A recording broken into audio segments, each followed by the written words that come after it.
Ever heard of a robber who just can't catch a break? Picture this, a man named Bob who thought burgling a bakery would be a piece of cake. Oh, how wrong he was.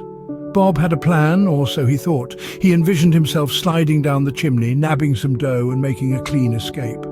But instead, he found himself lodged in the chimney like a confused Santa Claus. The more he squirmed, the tighter he became stuck, until finally he managed to dislodge himself. But not without turning on the oven first. Yes, you heard that right.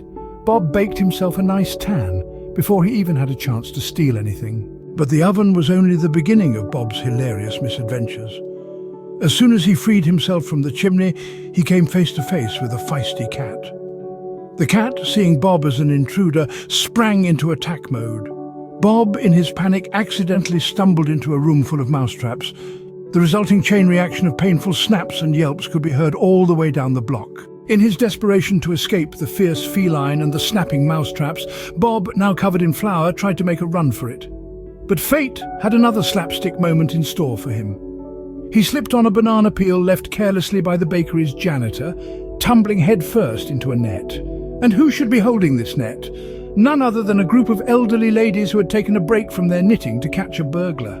Bob's grand plan of becoming a master burglar came to an abrupt end that day. He left the bakery not with dough, but with a newfound respect for the law and a fear of baked goods. He also left with a great story, a story of a robber who just couldn't catch a break. So the next time you think about stealing some dough, remember Bob. Remember his hilarious misadventures and think twice. Because as Bob learned the hard way, crime doesn't always pay. Sometimes it just gets you stuck in a chimney, chased by a cat, snapped by mousetraps, and trapped by knitting grannies.